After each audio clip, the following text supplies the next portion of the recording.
Olá, pessoal. Paulo Adair para mais um bate-papo aqui no PapoNet. Desta vez trazendo o especialista, o economista e especialista em fusões e aquisições, o doutor José Rita Moreira, que eu conheci numa palestra que foi feita na Fiesp no ano passado, onde ele falou sobre esse tema, que é um tema muito delicado hoje. Muita gente está interessada em saber exatamente para sobreviver a essa pandemia, e uma das alternativas é as empresas se juntarem, as empresas reunirem esforços para tentar enfrentar essa grande recessão que se avizinha para ele. Doutor José Rita Moreira, muito obrigado pelo seu tempo, muito obrigado pela presteza em marcar essa entrevista para a gente.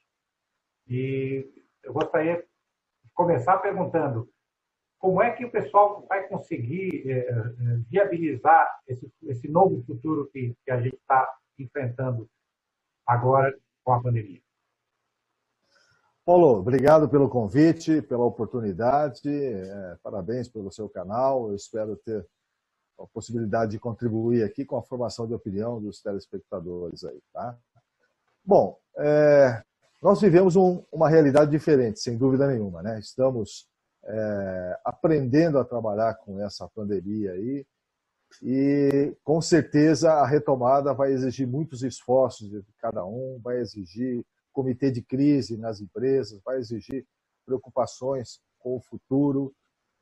Embora hoje nós tenhamos um nível de liquidez muito grande no mercado, né? Esse 1,2 trilhão que o governo está injetando no mercado, ele vai criar uma cama de segurança aí para suavizar talvez esse impacto de liquidez, mas isso não quer dizer que as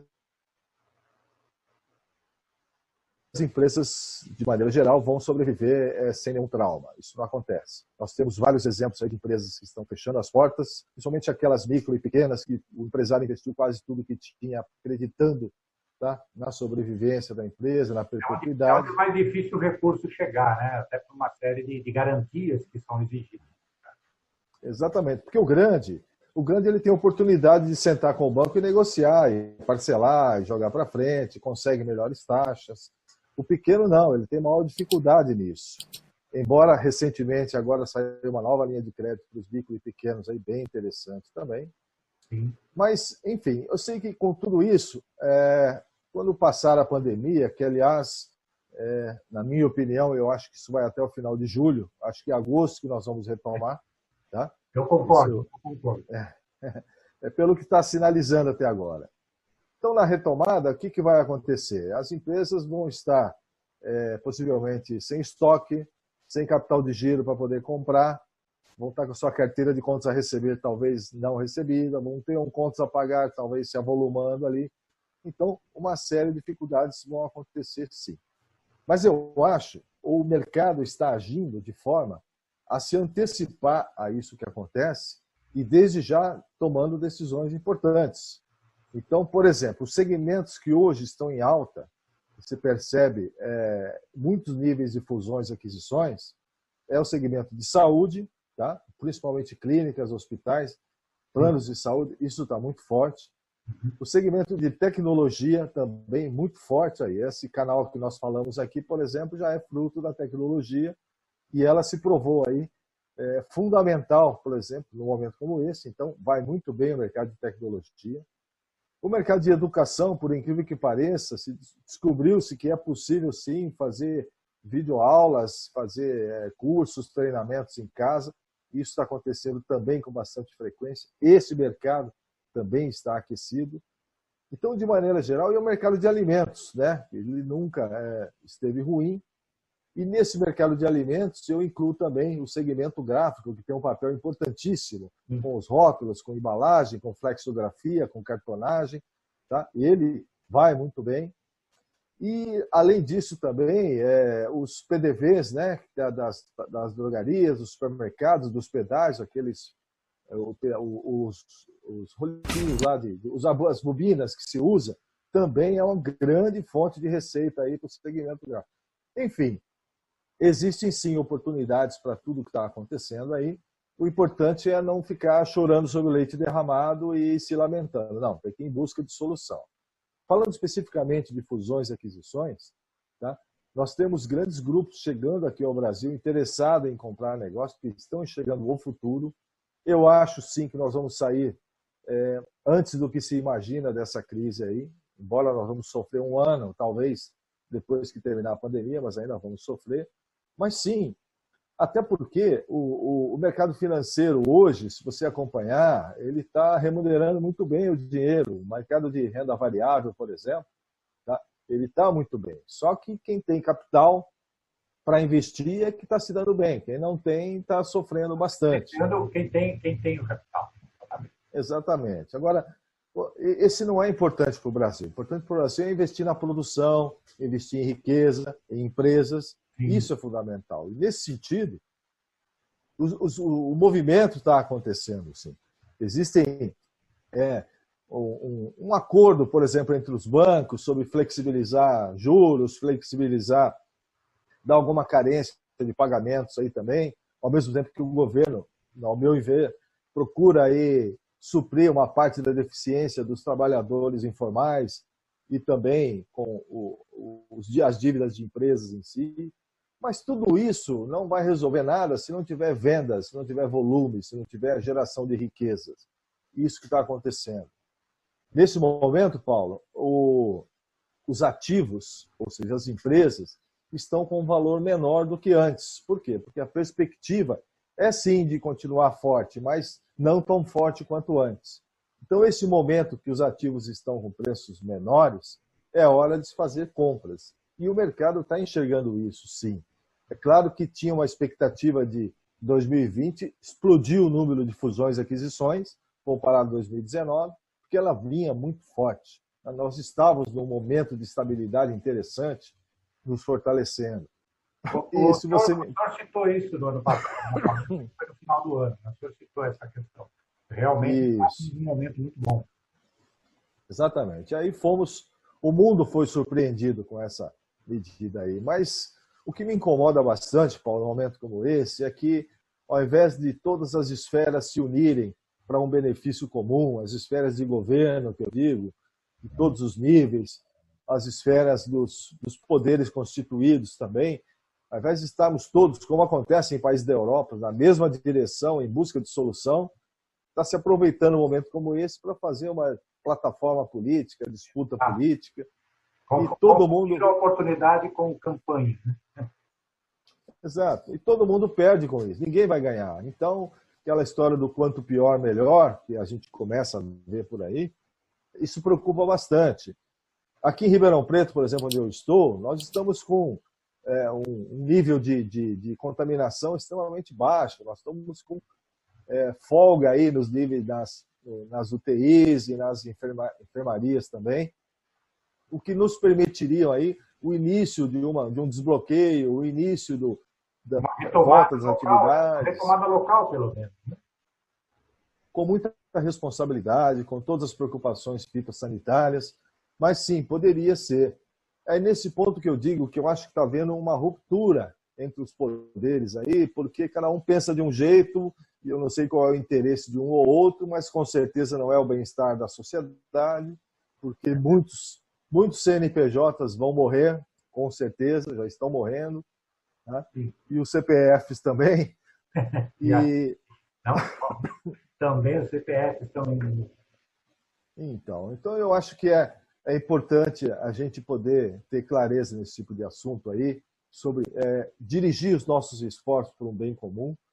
E num momento como esse, tem que ficar atento, porque sim, existem oportunidades. Eu tenho falado, por exemplo, com o pessoal de indústria gráfica aí, que produz essas bobinas que eu estou dizendo para pedágio, para supermercado, dos PDVs.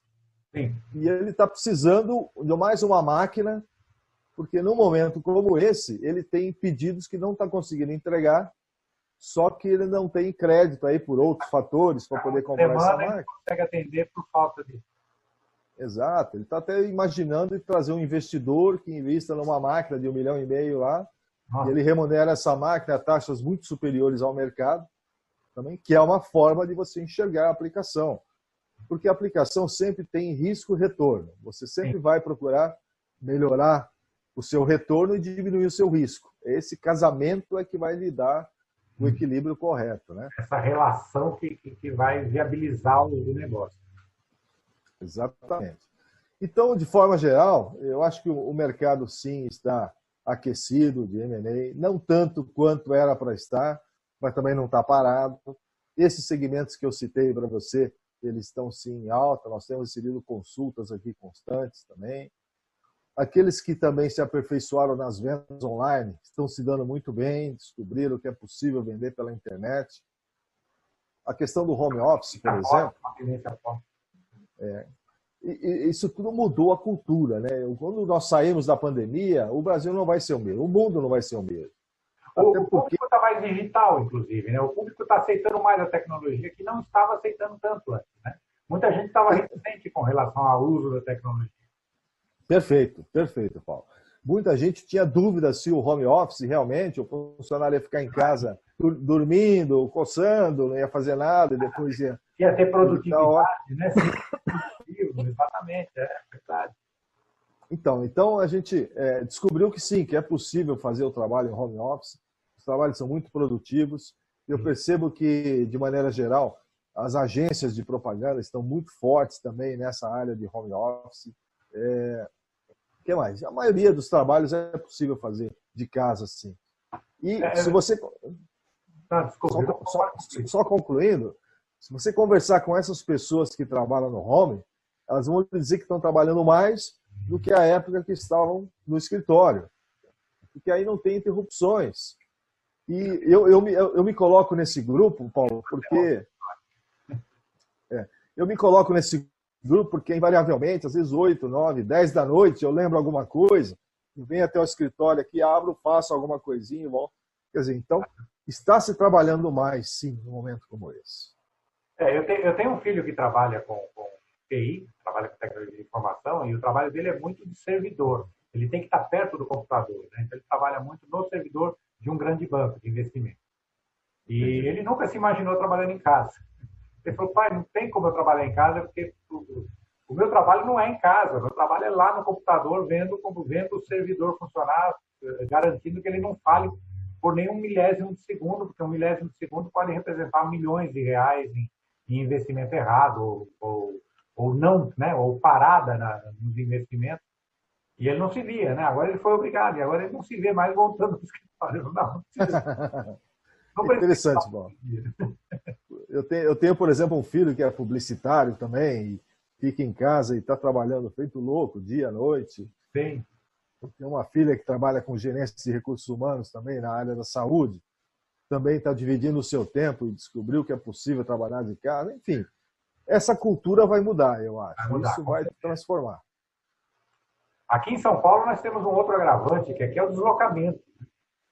O meu filho, ele mora, só para ficar no exemplo que eu dei, ele mora a uns 3 quilômetros do escritório. Ele mora num bairro ali no Morumbi e trabalha na Berrini, que é também na Zona Sul, ou seja, tem uma distância de 3 quilômetros. Ele leva 45 minutos para chegar. Nossa Senhora. Percorrer esse... Então, é 1h30 por dia que ele gasta só no deslocamento até o escritório. Né? Isso é São Paulo. E aqui em São Paulo a gente tem esse problema, né? Para qualquer lugar que a gente vá, a gente leva um tempo, não tem jeito. A gente pega tempo, não tem como. Então o home office resolveu essa questão que diminuiu, deu essa arejada no nosso horário. Mas aí fica essa questão, né? Trabalhar em home office tem essa segunda lâmina da faca aí, que você acaba ficando mais frouxo no horário, você regula menos o seu horário. Você acaba trabalhando muito mais horas, né? É isso. Você vai trabalhar a qualquer hora. Fala, não, lembrei, vou lá no home e vou lá fazer alguma coisa. Né? Acho que todo mundo pensa da mesma forma, viu? Todo mundo está sentindo isso, viu, Paulo? É verdade. E só voltando um pouquinho ao nosso assunto M&A aí, os nossos... quem estiver nos acompanhando e tiver interesse nesse assunto, saber como é que deve conduzir isso, saiba que qualquer negócio sempre vai despertar o interesse do investidor em maior ou menor escala. Sozinhos, às vezes nós somos frágeis. Então, está surgindo muitas cooperativas que estão reunindo empresas do mesmo segmento e essas empresas aí sim se tornam mais fortes, tá? Não precisa ser necessariamente uma fusão ou uma aquisição, pode ser uma cooperação. Isso, uma cooperação. E isso está acontecendo bastante. E grandes grupos estão se aproveitando de um momento como esse também, comprando empresas menores. Não que seja uma coisa desleal, mas é uma questão de oportunidade, né? O pequeno, de repente, não consegue sobreviver sozinho, ele precisa de ajuda, ou então vende a empresa. Então, tem uma oportunidade de vender a empresa, de repente, se for um bom negócio para ambos, que seja feito.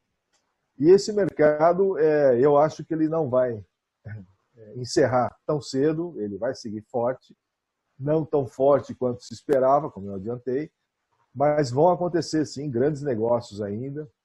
Esse mercado gráfico, talvez o pessoal não tenha consciência do quanto ele é forte nesse momento aqui, que muito se precisa dele, tá? Muito se vende, e o mercado está de olho nesse tipo de coisa também. Então, inclusive, fundos de investimento, os fundos de private equity, que é aquela operação em que você pega um dinheiro para dentro e depois você tem 4 anos para devolver esse dinheiro, nesse meio tempo o fundo se torna teu sócio e assim por diante. Mas, enfim, é ficar atento a tudo que acontece aí, viu, Paulo? Perfeito, perfeito. Doutor José Rita Moreira, estamos chegando ao final aqui, infelizmente nosso tempo já está se esgotando. Eu gostaria de deixar aí um espaço para o senhor fazer suas considerações finais aí sobre esse momento que nós estamos vivendo e se despedir dos nossos espectadores, dos nossos seguidores. Perfeito, Paulo. Primeiro, agradecer mais uma vez a oportunidade de estar aqui com você nesse teu canal, que ele tem uma visualização muito boa. Obrigado, é uma honra para mim estar fazendo parte desse grupo. Eu que agradeço. Tá? E como final é o seguinte, empreender é correr risco. Se você não quiser correr risco, você não é empreendedor, então fique em casa. Quando se fala em correr risco, se fala ousar, se fala em buscar alternativas, ser criativo num momento como esse. E ousar até no ponto de começar a terminar a quarentena mais rapidamente possível. Tá? Isso é ousadia. Eu sugiro esse tipo de coisa com toda a responsabilidade, porque só assim a gente vai garantir a sobrevivência das empresas e dos empregos, que é o mais importante. Perfeito, doutor.